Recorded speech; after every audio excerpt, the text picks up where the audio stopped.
Você já apresentou um fato claro para alguém? Um dado objetivo, uma reportagem com fonte, uma fala contraditória de um político em vídeo. E a pessoa simplesmente ignorou? Ou disse que aquela fonte é mentirosa? Ou pior, ficou brava com você? Talvez tenha sido um amigo, talvez um familiar, talvez alguém que você sempre considerou inteligente. E ali, naquele momento, você sentiu que não era só discordância. Era uma recusa em enxergar. Como se a pessoa tivesse desligado uma parte do próprio raciocínio. Muita gente olha para isso e pensa, é burrice ou má fé. A resposta não é tão simples e também não é tão generosa com o outro lado. Na verdade, a resposta está menos na política e mais no cérebro. E entender isso pode poupar você de muito desgaste e talvez até de brigas que não precisavam acontecer.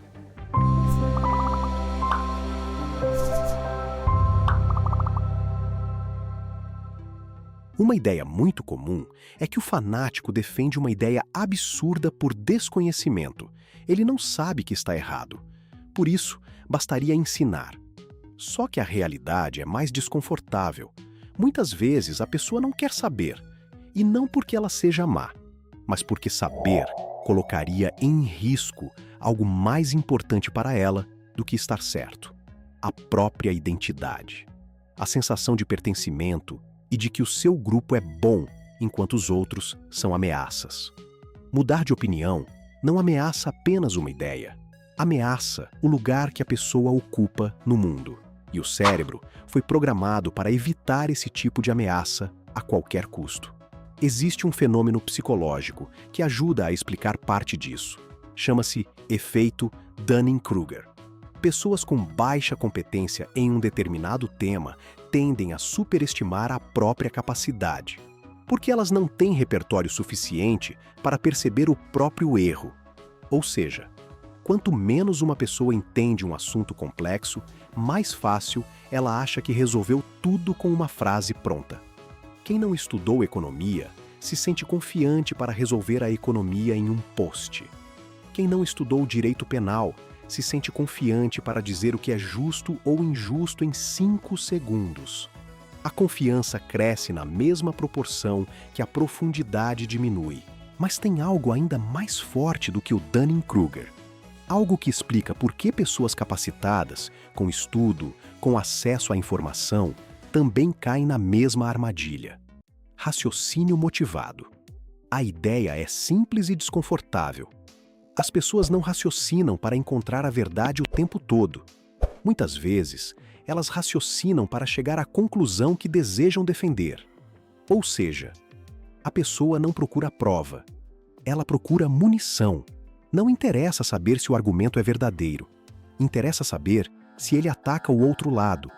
O cérebro vira uma máquina de confirmação, não uma máquina de investigação. Uma das ferramentas mais comuns desse processo é o viés de confirmação. O cérebro só enxerga o que reforça a própria crença. Ele, inconscientemente, prioriza e lembra de informações que confirmam crenças pré-existentes, ignorando ou minimizando dados contrários.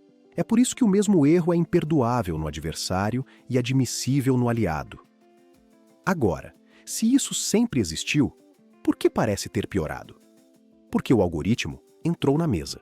As redes sociais não foram desenhadas para promover equilíbrio, dúvida ou nuance.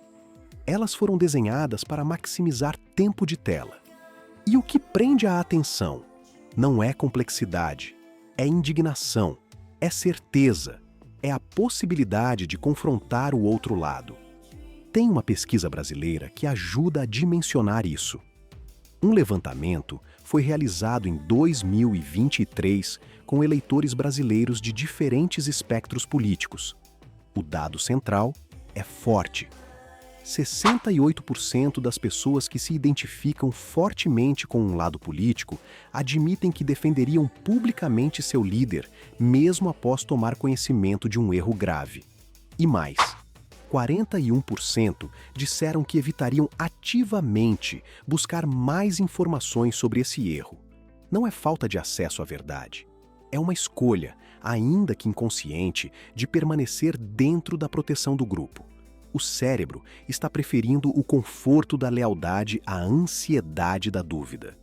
Isso nos leva a uma pergunta difícil. Se a pessoa está tão protegida por esses mecanismos, o que fazer? A resposta não é simples, mas a ciência do comportamento oferece algumas pistas. Primeiro, confronto direto com fatos, na maioria das vezes, não funciona. Pior, pode funcionar ao contrário. Quando você encurrala o cérebro com uma prova irrefutável, ele não se rende. Ele busca uma saída que não destrua a identidade. E a saída típica é atacar a fonte, duvidar da metodologia ou se aprofundar na própria bolha. Há alguns estudos que demonstram um comportamento chamado backfire effect. Às vezes, apresentar a correção faz a pessoa acreditar ainda mais no erro original. Segundo, o que funciona melhor, especialmente com pessoas próximas, não é vencer o debate. É preservar o vínculo e plantar sementes sem exigir colheita imediata. Perguntar, não afirmar. Apresentar uma fonte nova, mas sem dizer que a antiga é mentirosa.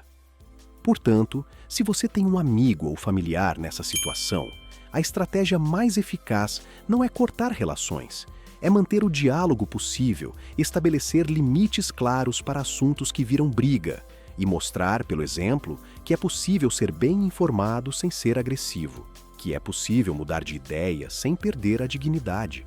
O fanático não defende apenas uma opinião, ele defende uma versão de si mesmo. Desmontar a opinião sem oferecer um lugar seguro para onde ir não gera conversão, gera mais fanatismo. Por isso que fatos, sozinhos, nunca foram suficientes para mudar crenças profundas. O que move a mudança é a sensação de que existe uma identidade alternativa, disponível para ocupar o lugar daquela que está sendo deixada para trás. Compreender a mente é o melhor caminho para uma vida mais equilibrada. Inscreva-se no canal para não perder os próximos vídeos.